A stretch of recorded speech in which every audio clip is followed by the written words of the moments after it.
Саламатсыздар ма оқушылар? Бүгін біз Python бағдарламасына кіріспе жасаймыз. Жалпы бағдарламалау түрлері көп.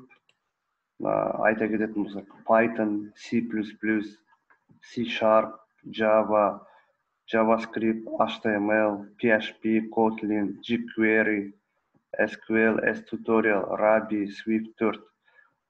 Енді бұл жерде Python'ның кереметтігі бұл басқа тілдерге қарағанда оңай тіл болып келеді. Бұл жерде программалауда біз аз сөйлемдерді құрастырамыз. Және де орындау шегінде шек жоқ. Яғни басқа мысалы C++, C# сияқты бағдарламаларда жұмыс жасаған кезде біз уақыттан ұтылып кодтарды көбірек жазатын болсақ, біз Python'да бүкіл сол операцияны азғандай ғана кодтармен ғана жаңағыдай жеңілдетіп жұмыс жасай аламыз, әрі оны есептеу бізге тезірек болады екен. Енді Python бағдарламасын қалай жүктеп алсақ болады екен? Біз Python бағдарламасын жүктеп алу үшін python.org сайтына кіреміз. Осы жерде біз жаңағыдай өзімізге керек репозиторий дейді ғой, жаңағыдай 3-4, мысалы 3-6, 3-7 деп жатады. Уақыттың өтуіне келе Python бағдарламасы күннен-күнге дамып келе жатыр. Мысалы қазір соңғы версиялары 3-7, 3-8 болып келеді. Бірақ кейінгі версиялармен жұмыс жасаған кезде бізде кейбір мүмкіндіктер бола бермейді. Сондықтан бізде көбінесе Pythonмен жұмыс жасаған кезде бұл бізге 3-4 немесе 3-6 версиямен жұмыс жасаған сіздерге жеңіл болады деп есептеймін. Арман қарай осы Python'ды жүктеп алғанбыз. Python жүктеген кезде бізде жұмыс істеуімізде мынандай батырма пайда болады. Python 3-6, 64 бит дейді менің компьютермен байланысты. Мысалы сізде 32 бит болатын болса, сіз өзіңізге сол қолайлысын алсаңыз болады екен. Ашып қарайтын болсақ, міне Python бағдарламасы осындай жұмыс жасау ортасында қара экранда міне осы жерде ашылып тұр.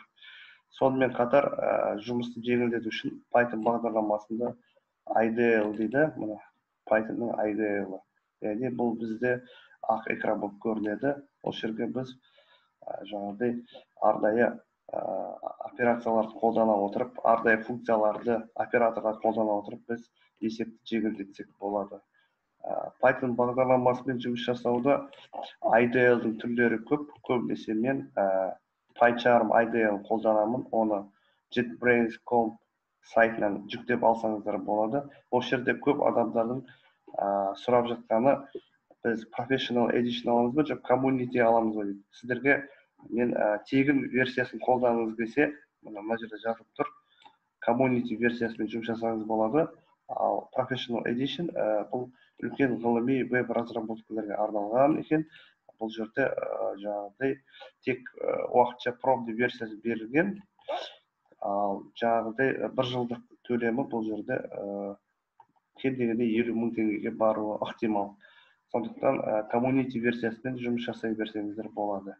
Енді көп жағдайда адамдардың қиналатын жері, арман қарай бұны көшіріп алған кей қалай жұмыс жасаймын дейді. Сіздерге жолын көрсетіп жіберейін. Мына Python бағдарламасын орнатқаннан кейін жұмыс істеуіне барып, тышқанның оң жағын басамыз. Осы жерде свойства батырмасын басамыз. Расположение файл дейді. Одан кейін скрипт деген папканы тағы да басасыздар. Енді қарап отырсаңыздар, мына жоғары жақта міне осы именно осы скриптті бұл жерден сіздер көшіріп аласыздар. Мына орналасуы бұл скрипт жаңағы папкасының орналасуы. Бұл бізге не үшін қажет? Қазір түсіндіріп өтемін. Сіздер менің компьютерім батырмасының оң жағын басасыздар. Міне сөйтіп дополнительный параметр системаға кіреміз. Осы жерде переменные средыдан кіреміз. Қазір менде ол бар болып тұр. Міне сіздер создать батырмасын басасыздар. Создать батырмасын басып, жаңағы алдын ала мына жақта көшіріп алған мына скрипттің орналасу жолын мына жерге келіп қоясыздар. Бұл не үшін қажет сіздерге? Бұны тағы да түсіндіріп өтейін қазір. Енді әрқашанда сіздер жаңағыдай Python бағдарламасын IDL'ді қолданудан бөлек, сонымен қатар қосымша командный строка дейді, команд жолақпен де жұмыс жасай аласыздар. Мына жерге CMD деп жазайық, командный строка. Яғни сіздерде мына жерде осы командалық жолмен де жұмыс жасаған кезде Python бағдарламасы сізде жұмыс жасап тұра береді. Енді кішкене Pythonның тарихына келіп кетер болсақ, бұл жерде Python бағдарламасын жаңағыдай көбінесе Google, жаңағыдай үлкен фирмалар бар ғой, NASA сияқты, солар өздерінің ғылыми жобаларында, есептеулерінде қолданады. Ең алғаш мәрте Python бағдарламасын Нидерланд елінде Гвидо ван Руссом деген адам ойлап тапқан. Ол кісі кейін өзінің жасаған жұмыстарын интернетке жариялап, мына кісі ол арман қарай жас ғылым зерттеуші деп айтайын, көп осы программистер бұл Ван Россум Гвидоның жазып бір Нидерланд программисі жұмысын алып, арман қарай дамытып, міне бүгінгі күнге дейінгі репозиторияларын жасап отыр. Бұл жерде сіз Linux-ке, Macintosh-қа, Windows-қа өзіңіздің компьютеріңіздің версиясына қарай өзіңіз жүктеп алсаңыз болады. Мына жерде 2.7 деп тұр, көрдіңіздер ме? Версиясы өскен сайын, демек оның мүмкіндігі де арта береді дейміз. Бірақ маған өзіме 3.4 пен 3.6 ұнайды жұмыс жасаған. Сіздер өздеріңіз қалауларыңыз бойынша жұмыс жасасаңыздар болады. Енді PyCharm ортасын ашып көрсетейін сіздерге. PyCharm Community дейді.